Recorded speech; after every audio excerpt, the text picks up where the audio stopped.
Welcome to Rajamurali vlogs channel. நம்ம இந்த பதிவில் பார்க்க போகிறோம் ஸ்ரீ கந்த புராணம். அதில் அடுத்தது 100வது தலைப்பு முசுகுந்தன் கொணர்ந்த தியாகேசர். அதை பற்றி சொல்ல போகிறேன். இதுக்கு முன்னாடி 99 பதிவுகள் போட்டிருக்கேன். பார்க்காதவங்க நம்ம பிளேலிஸ்ட்டில் முதலேருந்து பாருங்கள். கதை புரியும். மற்ற பதிவுகளையும் பாருங்கள். முசுகுந்தன் கொணர்ந்த தியாகேசர். வலன் என்னும் அசுரன் தேவலோகத்தை அடிமைப்படுத்த எண்ணம் கொண்டு படைகளுடன் சென்று அமராவதியை முற்றுகையிட்டான். இந்திரன் தேவர்களுடன் வந்து போரிட்டான். அசுரனுடைய பராக்கிரமம் அதிகமாக இருந்ததால் இந்திரனால் அவனை வெற்றி கொள்ள முடியவில்லை. தூதுவர்களை பூ உலகிலே உள்ள முசுகுந்த சக்கரவர்த்தியிடம் அனுப்பி படைகளுடன் புறப்பட்டு வந்து தனக்கு உதவுமாறு இந்திரன் வேண்டுகோள் விடுத்தான். தேவராஜனுடைய நிலை அறிந்த முசுகுந்தன் தன் சேனைகளுடனும் வீரபாகு முதலானோருடனும் புறப்பட்டு அமராவதியை அடைந்து அந்நகரை முற்றுகையிட்டிருக்கும் அசுர வீரர்களை எதிர்த்து போராடினார். அந்த போரிலே அசுர வீரர்கள் பெரும் பகுதியினர் முசுகுந்தனால் அழிக்கப்பட்டனர். இந்திரன் அசுரனோடு போரிட்டு எளிதில் அவனை கொன்றான். அதனால் இந்திரனுக்கு வலாரி என்ற பெயர் வழங்கலாயிற்று. போர் முடிந்ததும் இந்திரன் தனக்கு உதவிய முசுகுந்த சக்கரவர்த்தியை அரண்மனைக்கு அழைத்துச் சென்று பலவாறு உபசரித்து கௌரவித்தான். இந்திரன் நீராடி புத்தாடை அணிந்து தியாகேச பெருமானை பூஜிக்க தொடங்கினான். அந்த மூர்த்தம் விஷ்ணுவால் முன்னர் பூஜிக்கப்பட்டதாகும். இந்திரன் பூஜித்த மூர்த்தத்தை கண்டு முசுகுந்தன் பேரானந்தம் கொண்டான். முன்பொரு சமயம் கைலாயத்தில் ஈசன் உமாதேவியார் அருகில் இருக்க ஆறுமுக பெருமானுடன் காட்சியளித்த திருக்கோலத்தில் அந்த மூர்த்தமும் இருந்ததே முசுகுந்தனுக்கு அளவற்ற மகிழ்ச்சியை தந்தது. முன்னர் கைலாயத்தில் தான் கண்ட காட்சியே இந்திரன் வழிபடும் மூர்த்தமாக இருந்தது கண்டு முசுகுந்தன் மெய் சிலிர்த்து கண்கள் இரண்டும் ஆனந்த பாஷ்பத்தை பெருக்க கைகூப்பி எம்பெருமானை பலவாறு துதித்தான். அவன் பால் அன்பு கொண்ட ஈசன் இந்திரனுக்கு கேட்காத வண்ணம் முசுகுந்தனை பார்த்து, முசுகுந்தா, வைகுந்தத்திலே வெகுகாலம் விஷ்ணு என்னை அன்போடு பூஜித்து வந்தார். பின்னர் அவர் இந்திரனிடம் அன்பு கொண்டு கொடுக்க இந்திரன் பக்தியுடன் என்னை வழிபட்டு வருகிறான். என்னை பூ உலகத்துக்கு எடுத்துச் சென்று நீ வழிபடுவாயாக என்று அருளினார்.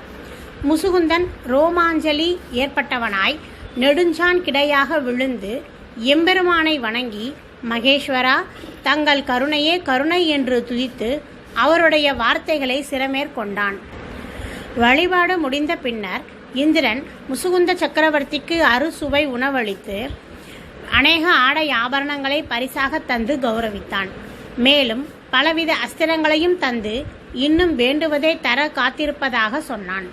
முசுகுந்தன் கண்களில் நீர் நிரம்ப இந்திரனை வணங்கி, அமரர் அதிபா, தாங்கள் பூஜை செய்து வரும் பெருமானை எடுத்துச் சென்று நாள்தோறும் வழிபட என் உள்ளம் விளைகிறது.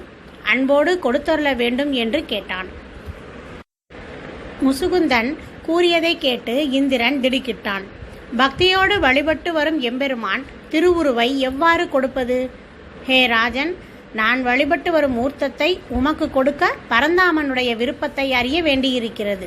முன்பு பரந்தாமன் ஓர் ஊழி காலம் சிவபெருமானை குறித்து தவம் செய்து தமக்கு பிள்ளை இல்லாத குறையை போக்கி அருள வேண்டும் என பிரார்த்தித்தார். அப்போது உமாதேவியார் தம்மையும் வணங்காது விஷ்ணு இறைவனை மட்டும் வணங்கி துதித்ததால் கோபம் கொண்டு இறைவன் அருளால் பிறக்கும் மகன் அந்த இறைவனுடைய கோபத்துக்கு ஆளாகி அழிவான் என்று சபித்தார். மாதவன் மிகுந்த வேதனைக்கு ஆளானார்.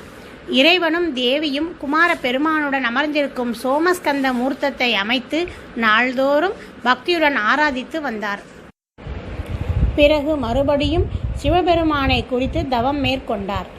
ஈசன் தரிசனம் தந்தபோது அவர் முதலில் தேவியை வணங்கி தமக்கு அருள் புரியுமாறு வேண்டினார்.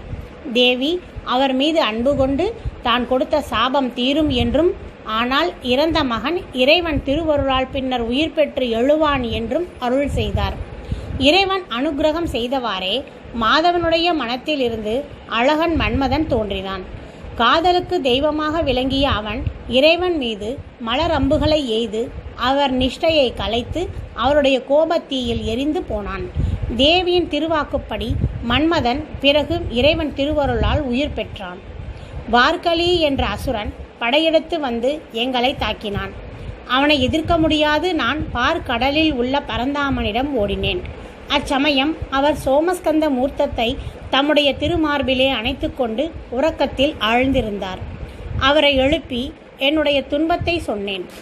பரந்தாமன் இந்த மூர்த்தத்தை என்னிடம் கொடுத்து, இதை எடுத்து சென்று பக்தியுடன் ஆராதித்து வந்தால் உன் துன்பம் நீங்கும் என்று சொன்னார். அன்று முதல் இந்த மூர்த்தத்தை நான் பக்தியுடன் பூஜித்து வருகிறேன். மாதவன் அசுரனுடன் போரிட்டு அவனை கொன்று எங்களுக்கு வந்த துன்பங்களை போக்கி அருளினார். ஆகவே அவருடைய விருப்பமின்றி இதனை நான் எவ்வாறு தங்களுக்கு தருவேன் என்று சொன்னான் இந்திரன். முசுகுந்தன் பார்க்கடலுக்கு சென்று பரந்தாமனை துதித்து இந்திரனிடம் இருந்து சோமஸ்கந்த மூர்த்தத்தை பெற்று செல்ல அனுமதி பெற்று திரும்பினான். அப்போதும் இந்திரன் அந்த பெருமானை பிரிய மனமின்றி தவித்தான். சிறிதும் வித்தியாசம் கண்டுகொள்ளாத முடியாத வகையினால் அதை போலவே வேறு ஒன்று செய்து வரச் செய்து அதை முசுகுந்தனிடம் கொடுத்தான். முசுகுந்தன் அந்த மூர்த்தத்தை பக்தியுடன் கைகளில் வாங்கி கண்களில் ஒற்றிக்கொண்டான். பெருமான் திருவாய் மலர்ந்து ஏதும் சொல்லாமல் இருப்பதை கண்ட அவன் இந்திரனால் ஏமாற்றப்பட்டு விட்டதை உணர்ந்தான். அதை திரும்பவும் இந்திரனிடமே கொடுத்து, அமரர் அதிபா, நான் கேட்ட மூர்த்தம் இது அல்ல, தங்களால் பூஜிக்கப்பட்டதையே கேட்டேன் என்றான். இந்திரன் வேறொன்றும் எடுத்து வந்து கொடுத்தான்.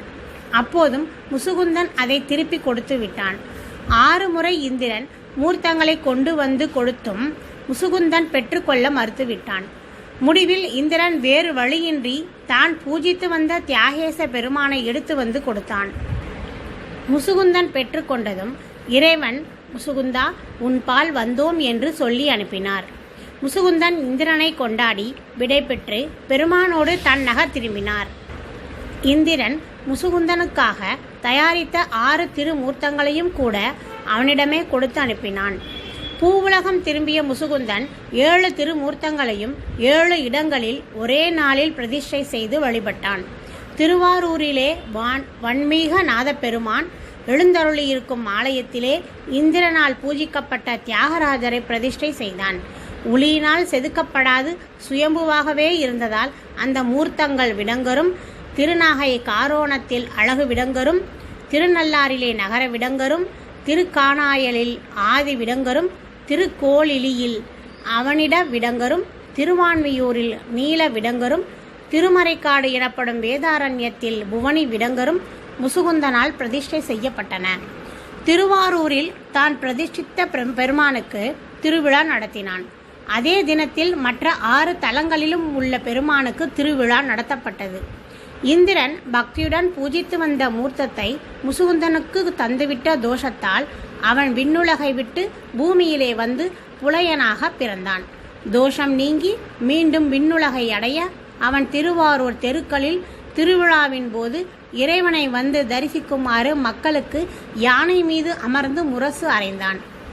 இந்திரன் திருவாரூரில் முசுகுந்தனால் நடத்தப்பட்ட திருவிழாவை பல ஆண்டுகள் தரிசித்து மகிழ்ந்து முடிவில் புலையன் வடிவு நீங்கப்பெற்று விண்ணுலகம் திரும்பினான்.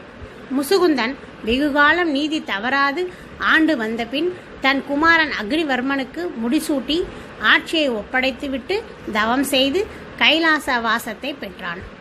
வீரபாகு முதலான வீரர்கள் தங்கள் புத்திரர்களை அவரவர்க்குரிய பதவியில் இருந்து வரச் செய்துவிட்டு தவம் செய்து முருகப்பெருமானை அடைந்தார்கள்.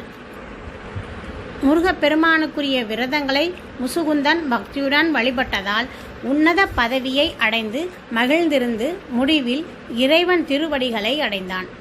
ஆறுமுக பெருமானுக்கு சொல்லப்பட்டுள்ள விரதங்களை எவர் பக்தியுடன் கடைபிடித்து அவரை ஆராதித்து வருகின்றார்களோ அவர்கள் எண்ணியதெல்லாம் நிறைவேறப் பெறுவார்கள். ஓகே ஃப்ரெண்ட்ஸ், இந்த பதிவு பிடிச்சிருந்தா லைக் பண்ணுங்கள், கமெண்ட் பண்ணுங்கள்.